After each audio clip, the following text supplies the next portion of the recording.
क्या आपने कभी सोचा है, दुनिया के सबसे ताकतवर और अमीर देश में भी ऐसे लोग रहते हैं जिनके पास सोने के लिए बिस्तर तक नहीं है?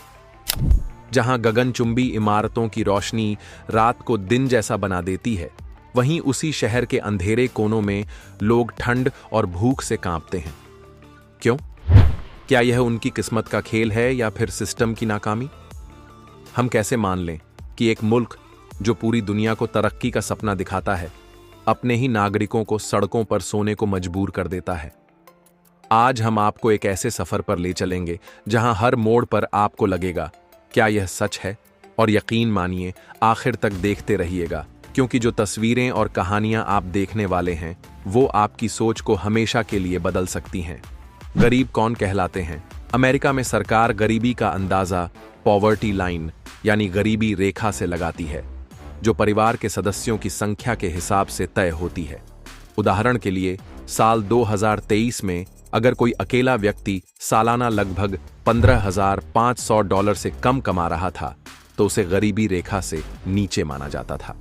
वहीं 4 लोगों के परिवार के लिए यह सीमा लगभग $31,200 थी। संख्या का सच। सरकारी आंकड़ों के मुताबिक 2023 में अमेरिका की कुल आबादी का करीब 11% यानी लगभग 3.5 करोड़ लोग गरीबी रेखा से नीचे जीवन गुजार रहे थे।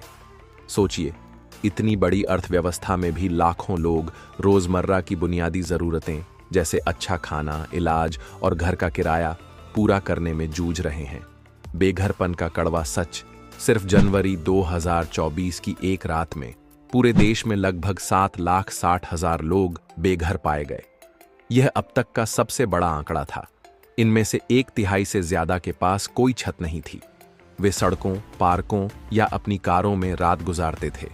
इसके पीछे कई वजहें हैं। महंगा किराया, नौकरी का जाना, भारी मेडिकल खर्च, मानसिक बीमारियां या नशे की लत। बड़े शहरों में टेंट सिटी और किनारों पर अस्थायी झुग्गियां आम नजारा बन चुकी हैं और सर्दियों में ये हालात जानलेवा साबित होते हैं। महंगा जीवन, गरीब के लिए जाल। अमेरिका में खर्च लगातार बढ़ रहा है। किराया आय का बड़ा हिस्सा निगल जाता है और खाने पीने की चीजें भी पिछले कुछ सालों में और महंगी हो चुकी हैं। कई लोग वर्किंग पुअर कहलाते हैं, यानी फुल टाइम नौकरी करने के बावजूद महीने के अंत में पैसे नहीं बचते। इस स्थिति को पेचेक टू पेचेक जीवन कहा जाता है, जिसमें तनख्वाह आते ही तुरंत खर्च हो जाती है। एक हकीकत की मिसाल, एक मिडिल क्लास वेटर सालाना $25,000 कमाने के बावजूद रोज का खाना जुटाने में संघर्ष कर रही थी। और विडंबना यह कि वह किसी सरकारी मदद की पात्र भी नहीं थी।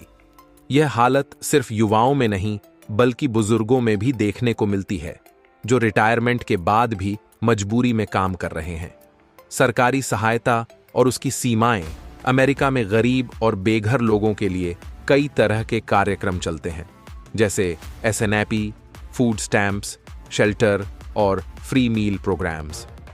SNAP के जरिए लाखों लोगों को रोजाना भोजन की सुविधा मिलती है, लेकिन यह मदद अक्सर जरूरत पूरी करने के लिए पर्याप्त नहीं होती। कई इलाकों में खाने की असली कीमत योजना से मिलने वाले बजट से काफी ज्यादा होती है। इसके अलावा यह सहायता हर जरूरतमंद तक समय पर नहीं पहुंच पाती। उदाहरण के तौर पर, बुजुर्गों में SNAP का इस्तेमाल बेहद कम है और कुछ राज्यों में आवेदन प्रक्रिया इतनी लंबी और जटिल है कि लोग बीच में ही हार मान लेते हैं। गरीबी और बेघरपन का असर सिर्फ जेब पर नहीं बल्कि मानसिक और सामाजिक जीवन पर भी गहरा पड़ता है। बच्चों में यह चिंता, डिप्रेशन और पढ़ाई में पीछे रह जाने का कारण बनता है, जबकि बड़ों में लगातार तनाव, अकेलापन और कई बार नशे की लत बढ़ा देता है। साथ ही समाज में गरीब या बेघर लोगों के साथ भेदभाव और दूरी बनाई जाती है, जो उनके आत्मविश्वास को और कमजोर कर देती है। कुछ असली कहानियां। वेतन की नई शुरुआत। एक अमेरिकी वेटरन कई साल सड़कों पर रहा, लेकिन सरकार के एक खास प्रोग्राम ने उसे घर और नौकरी दिलाई। आज वह फिर से अपनी जिंदगी संभाल रहा है। जेसिका की कहानी। ब्रुकलिन की जेसिका एक समय बेघर थी, लेकिन सपोर्टिव हाउसिंग में शिफ्ट होने के बाद उसने अपना मानसिक स्वास्थ्य और रोजमर्रा की जिंदगी दोनों सुधारी। एक अनसुनी आवाज। एक फोटोग्राफर ने बेघर लोगों की तस्वीरें खींचकर उनकी कहानियां लोगों तक पहुंचाईं। एक वेटरन ने कहा, तुम पहले इंसान हो जिसने मेरा नाम पूछा। अमीर देश में गरीब क्यों?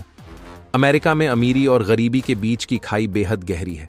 न्यूनतम वेतन कई वर्षों से $7.25 प्रति घंटा तय है। भले ही कई राज्यों ने इसमें बढ़ोतरी की है, फिर भी यह जीवन योग्य वेतन से काफी नीचे है। लगातार बढ़ते किराए और रोजमर्रा की महंगाई गरीब परिवारों को पेचेक टू पेचेक वाले जीवन के जाल में फंसा देती है, और एक बार इस चक्र में फंसने के बाद बाहर निकलना बेहद मुश्किल हो जाता है। उम्मीद और समाधान। गरीबी और असमानता से लड़ने में कई एनजीओ, चैरिटी और सामुदायिक संगठन अहम भूमिका निभा रहे हैं, जैसे स्थानीय शेल्टर, फूड बैंक्स और सपोर्टिव हाउसिंग प्रोजेक्ट्स।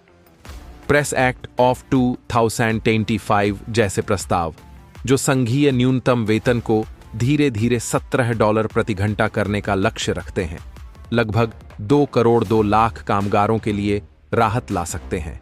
साथ ही यूनिवर्सल लिविंग वेज (ULW) जैसे मॉडल पर भी चर्चा हो रही है, जिसमें न्यूनतम वेतन को स्थानीय हाउसिंग कॉस्ट के हिसाब से तय करने की बात है, ताकि कम आय वाला व्यक्ति भी घर, भोजन और यातायात जैसी बुनियादी जरूरतें पूरी कर सके। सरकार के कदमों में मुद्रास्फीति के हिसाब से न्यूनतम वेतन में स्वतः वृद्धि, अफोर्डेबल हाउसिंग योजनाएं और बेहतर हेल्थ केयर एक्सेस शामिल हैं, जो सही दिशा में अहम सुधार के संकेत हैं। परिवर्तन संभव है, लेकिन यह तभी हकीकत बनेगा जब समाज एकजुट होकर आवाज उठाए, जागरूकता फैलाए और नीतिगत बदलाव के लिए दबाव बनाए। अगर इस वीडियो ने आपको सोचने पर मजबूर कर दिया है और आप चाहते हैं कि ऐसे और भी सच सामने आए, तो जुड़े रहिए।